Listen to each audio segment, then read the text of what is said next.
Chicken দো পেঁয়াজের এই রেসিপিটা কিন্তু আপনার অবশ্যই ট্রাই করা উচিত। এই চিকেন রেসিপিটা কিন্তু ভীষণ মজা। ম্যাক্সিমামই একঘেয়ে চিকেন না খেয়ে এই রেসিপিটা মাস্ট ট্রাই করুন। সো এটার জন্য প্রথমেই লবণ, হলুদের গুঁড়া, মরিচের গুঁড়া ও একটুখানি সরিষার তেল দিয়ে এটাকে আম্মু মেখে একটু ম্যারিনেট করে রাখবে। যে কোনো চিকেন রেসিপি যদি আপনি একটু ম্যারিনেট করে রাখেন না, তাহলে ফ্লেভারটা বেশি ভালো আসে, চিকেনের ভিতরে মশলাগুলো একটু ভালো মতো অ্যাবজর্ব হয়ে যায়। দেন পরিমাণ মতো সরিষার তেল নিয়ে নিবে আম্মু। এখানে আমাদের লাগবে গোটা জিরে, এলাচ আর দারচিনি। এটাকে কিছুক্ষণ ফ্রাই করে নিতে হবে, একটা সুন্দর অ্যারোমা আসা শুরু করবে। এ পর্যায়ে পেঁয়াজ কুচি অ্যাড করে দিতে হবে। এবার সব কিছু ফ্রাই করে নিয়ে এখানে অ্যাড করে দিতে হবে আদা রসুন পেস্ট। 3 চামচ আদা রসুন পেস্ট ব্যবহার করবে আম্মু এখানে। এবার সবকিছু 1 থেকে 2 মিনিট একটু ভালো মতো ফ্রাই করে নিয়ে 1 চামচ হলুদের গুঁড়া, 1 চামচ মরিচের গুঁড়া, 1 চামচ মাংসের মশলা, 1 চামচ ভাজা জিরা গুঁড়া ও 1 চামচ ধনিয়া গুঁড়া অ্যাড করে দিবে। দেন সব মশলা পেঁয়াজের সাথে ভালো মতো একটু কষিয়ে নিতে হবে, অল্প অল্প পানি অ্যাড করে নিয়ে। মশলাটা 2 থেকে 3 মিনিট ভালো মতো কষিয়ে নেওয়ার পরে এখানে অ্যাড করে দিতে হবে মরিচ কুচি। কাঁচা মরিচের জন্য অনেক সুন্দর একটা ফ্লেভার আসবে। দেন অ্যাড করে দিতে হবে টমেটোর কুচি। দেন আম্মু অ্যাড করে নিবে লবণ।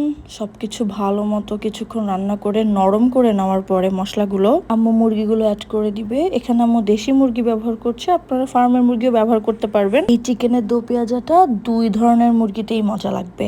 তারপরে মশলার সাথে চিকেনগুলো একটু নেড়ে চেড়ে ভালো মতো মিক্স করে দিয়ে পানি অ্যাড করে দিতে হবে সিদ্ধ হতে দেওয়ার জন্য। পরিমাণ মতো পানি নিয়ে নিব সিদ্ধ হওয়ার জন্য। দেন এটাকে ঢেকে দিতে হবে। মুরগি এখানে সিদ্ধ হতে থাকবে।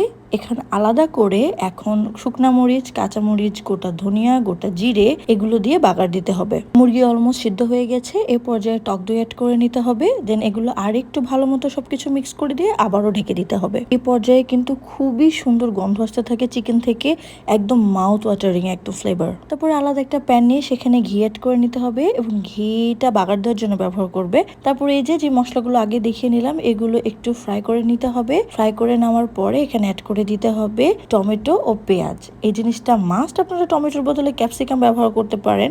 এই লাস্টের এই পার্টটা কিন্তু অবশ্যই করবেন, এটা কিন্তু স্কিপ করতে যাবেন না। এইটার জন্য কিন্তু চিকেনটা একটা ডিফারেন্ট ফ্লেভার দিবে। এটা কিন্তু খেতে খুবই ভালো লাগে, একদম রেস্টুরেন্ট স্টাইল চিকেন দো পেঁয়াজা বলা যেতে পারে। দেন আর একটুখানি সময় ঢেকে দিয়ে দিতে হবে, তাহলে আমাদের চিকেন রান্না হয়ে যাবে।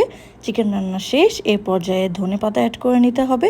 আপনারা চাইলে কাসুরি মেথি অ্যাড করে নিতে পারেন, তবে আমাদের ধনে পাতাটা বেশি ভালো লাগে, সো এটাই ব্যবহার করেছি আমরা। সো আমার আম্মুর হাতের স্পেশাল চিকেন দো পেঁয়াজের রেসিপিটা আপনারা জেনে গেলেন। রেসিপিটা কিন্তু অবশ্যই ট্রাই করবেন বাসায়, মানে এই রেসিপিটা মিস করাই যাবে না। সাথে আমার আম্মুর পেজটিতে একটি ফলো ও ভিডিওটি আপনার ফ্রেন্ডস অ্যান্ড ফ্যামিলির সাথে শেয়ার করতে কিন্তু ভুলবেন না। Thank you.